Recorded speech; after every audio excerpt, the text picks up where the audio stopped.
tell me, how did you come to work for Monsieur Lecomte? I met him on one of his visits to his estate in Avignon. And what happened? I was working in the local patisserie, the Avignon cake and eating it. When in comes the comte to buy a shoe. Just one shoe? I got out my profiterole. He had a quick feel. But he said they were too small an hour. What did you do then? I showed him my bones. I'll bet you did. He said, let me take it away from Moses. And so you became his... His French maid, yes. And I have been flicking my feather duster over his knee ever since. You didn't exactly work too hard flicking your feather duster, did you? No, it was peasy-weasy. Easy peasy. That is what I say. So, did you take up to the comte his afternoon brioche? Oh, oui. He always liked to have a roll, half dozen. Very well, Fifi, I'll let you get back to work. By the way, send in Mrs. Huggins.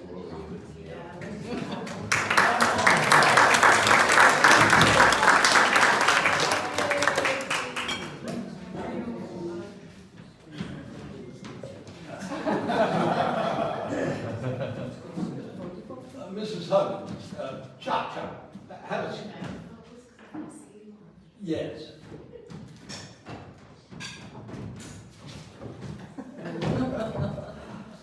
So, Mrs. Huggins, did you take the comte his mid-morning café au lait? That's right. And did he drink it? Drank it all up, he did. And was he okay at the time? No, he said he felt a bit colicky. I feel like that a bit myself at the moment. Well, Mrs. Huggins, how did you come to work for Monsieur Lecomte? Well, me and my sister Betty went to a wine tasting at the French Embassy. Sounds very upmarket. Well, my sister Betty's a cleaner there, so we snuck in. And did you enjoy yourselves? Not really. There was a lot of foreigners spitting everywhere. So I said to Betty, let's show how the British do it. And we sat there drinking sedately all afternoon. And then what happened? Ah, the Comte came in. Ah, he said, I see you like wine. Oh, no, said Betty. There ain't one she hasn't tried, she knows them all. Ah, said the Comte, you can come and be my housekeeper. My butler Stackhouse, he don't know nothing about wine. Well, you could have knocked me down with a feather. Except I was flat on my back already. And so here you are. Oh, what a wonderful job it's been. He's got a whopping great cellar. Needs an awful lot of dusting. That reminds me, I think I better just pop back down. I think I know my way. Just before you go, did you kill the comte? Whatever would I want to do that for, dearie? You do have something to hide, haven't you? Oh dear, whatever do you mean? I have been down to the cellar. Oh dear. You may well say, oh dear. There are only 6 bottles of wine left in the rack and over 1,000 empty. Yes, and if the Comte had found out, you would have been in deep trouble. Out of a job, out of a home, not to mention charges of theft from your employer. You had the perfect motive for the murder.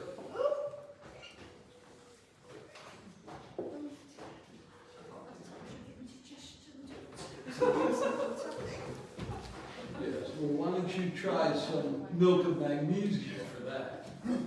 Well, if it's all the same to you, I'll just take a sip of wine.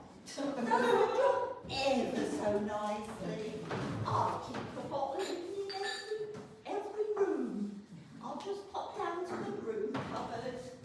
You do that and send in Stack.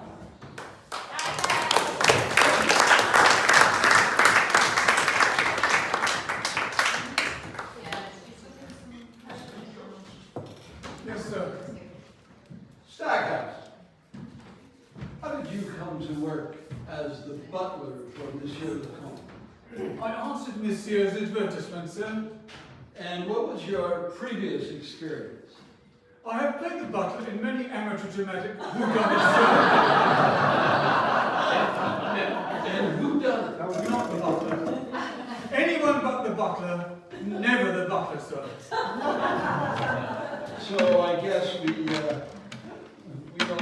don't have to keep questioning you. Of course not, sir. Why would I want to kill Monsieur? I'd be out of a job. Well, so you would.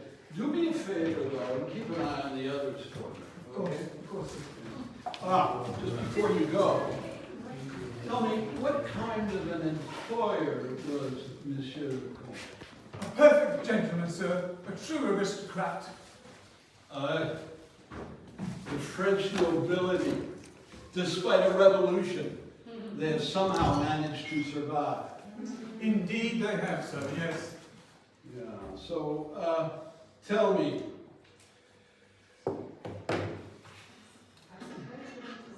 did you, your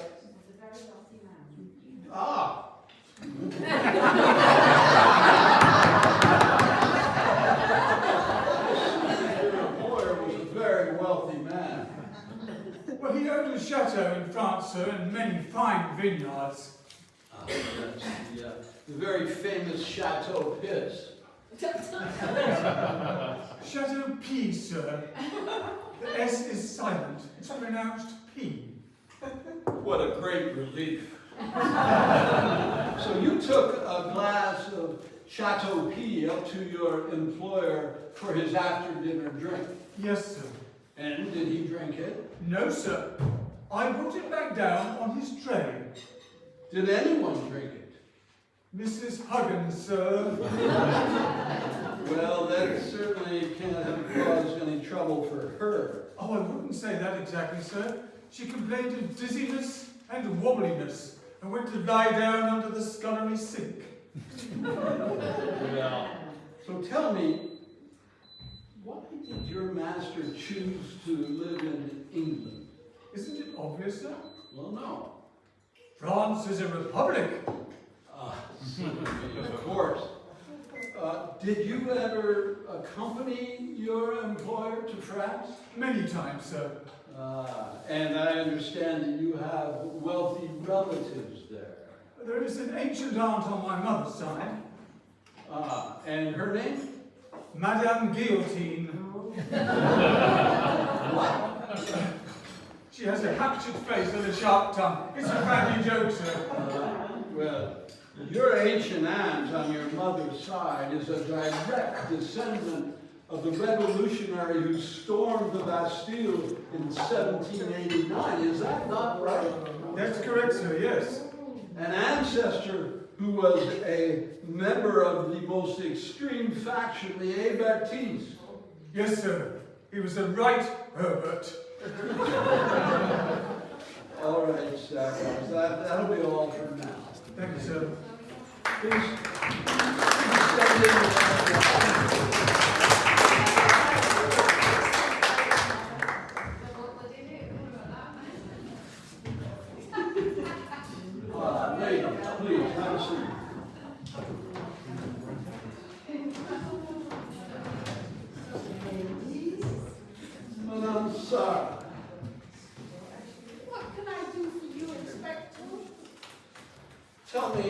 How did you and the Comte come to meet? Oh, it was fate. Fight or more like, I reckon she done him in. I was dining alone in a fashionable restaurant in Paris Because she couldn't get a date. when in came Monsieur le Comte. The restaurant was full, so I invited him to join me at my table. And he ended up paying for everything. What were you doing in Paris? I was visiting the couture houses. I was looking for a super dress. Looking for a super sugar daddy more like. After the meal, I invited Monsieur le Comte back to my hotel for a nightcap. And in the morning, I had agreed to become Madame le Comtesse. She's a fast Fast Madame Tracy, how did you come to meet the Comte? Well, I was sitting in this big hotel in a foyer in Eastbourne. And what were you doing in Eastbourne? I was a rep for a car agency, see? Supplying escorts. So romantic, like. There I was, sitting on this settee in a posh foyer. Were you waiting for someone? A punter. When in come the Comte, and our eyes met. Did you know anyone in Eastbourne? Yeah, I was visiting an old acquaintance, a charge over fair, don't you know? Oh, she's an expert on affairs. And when I saw the Comte, I went up to him and I gave him my card. With her charges on it. And so you married the Comte, who by then was divorced from Madame Sark. Yeah, and the old bitch hasn't stopped asking for anybody ever since. But several years later, you divorced the Comte. Yes, and the old bitch hasn't stopped asking for more alimony ever since. Well, did either of you get any more alimony? No, And I don't suppose there's any chance of an holiday this year either. hardly.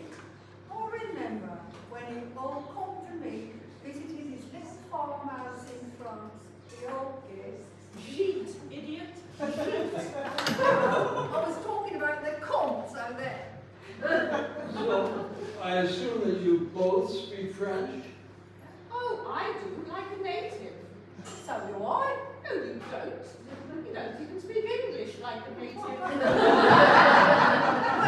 how about this then? Monsieur the Comte was poisoned. Poisoned, stupid poison. No, he had fish for his dinner, so there. Did either of you take food up to the Comte? He did. It's true. I took him up a filet de sole bonheur. And did he eat it? He toyed with it, as he toyed with my affections. Ah. Did you take anything up to him? Yeah, well, I took him on the top. Appropriate, don't you think? Well, it sounds like you ladies took very good care of Monsieur le Comte. Pure altruism, of course. Oh, yes, we're full of it. We all know what you're for, darling. Come back here, you money-grabbing little scrubber.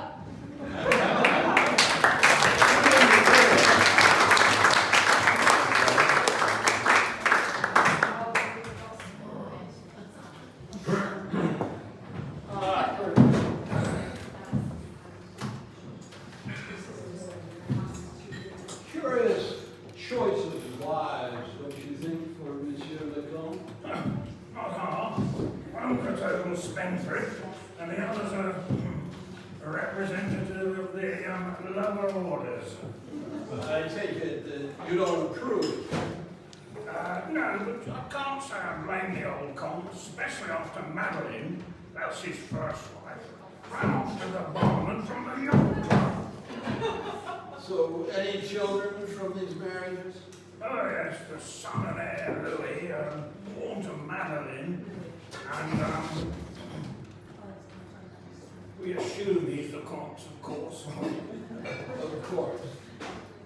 But sad disappointment to his father, studied political science at Cambridge, and now he thinks he's the great anarchist who's going to change the world.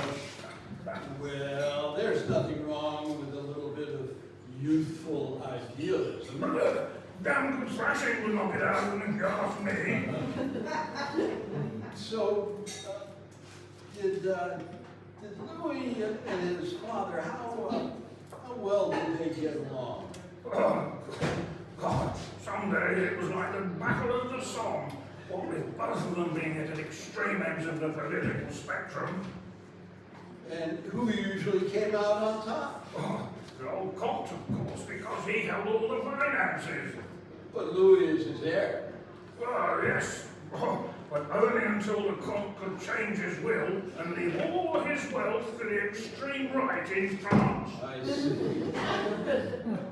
Very interesting. The old boy was so disgusted with his son's plans to set up a commune that he was actively in the process of changing his will. Well, the Comte's death came at an opportune time for young Louis. I say this is a dash-match show lot. Well, it's very tragic. Tragic? The yacht club will be devastated. Active member, was he? Yes, he was a secretary. I'm the treasurer. Position of trust, don't you know? So, did he spend much time there? Ah, mainstay of the place. Always be relied on to buy a round of drinks in the clubhouse. Encore, he'd shout, and another round of drinks would miraculously appear. Must say we had some wonderful lunch times, many of which went on into the early hours of the next morning. Well, it sounds like you really pushed the boat out. Certainly did. Oh, occasionally did a bit of sailing too. The old place is going to be on its knees now. Ah, it can't be that bad. It certainly is. The blighter hasn't paid his bargain. Oh, so it seems like choppy waters ahead for the yacht club. One last question. Yeah? Did you take the morning croissant up to the Comte, Colonel? Yes, that's right. Wanted to make sure he'd be fit for duty at the yacht club and off to lunch. Well, thank you very much. That'll be all. Ah, yeah. Please send in young Louis. Ah.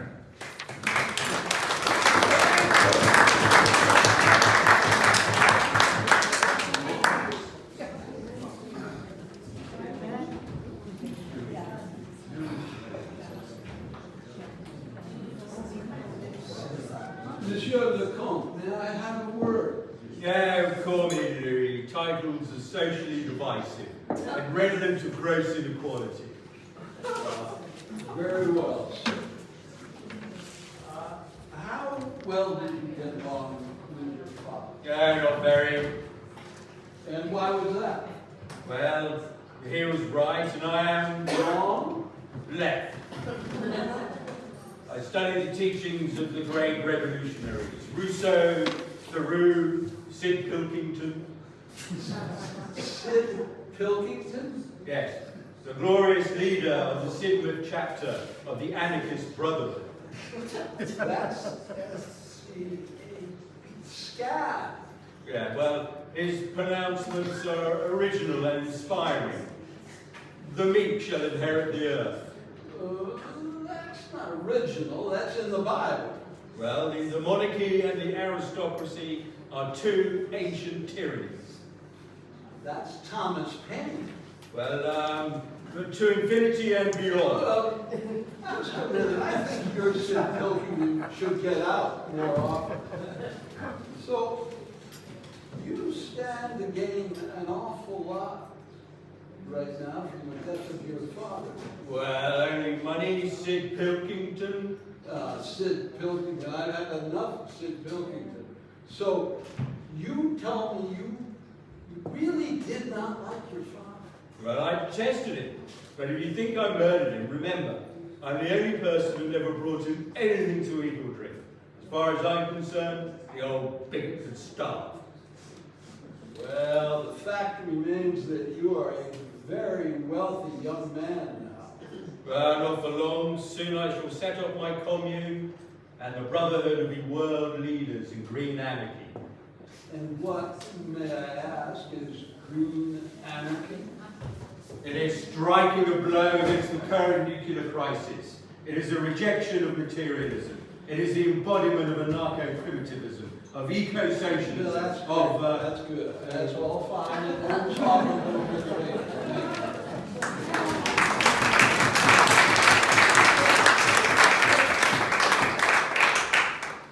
Well, there you have it. What a rum family this has turned out to be. Motives galore for murder. Plenty of food for thought there. Speaking of food, it's time to serve the main course.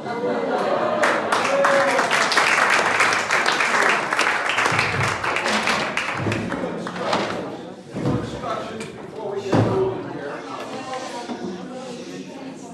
here. We'll serve dessert, and during dessert, I will pass out a synopsis, a review of the evidence to date. Remember, this is a murder mystery. Now, there will be additional snippets of information that I have gleaned since my original interrogation of the suspects. Excellent. So during dessert, this is a time for you to scrutinize the evidence to determine who is the identity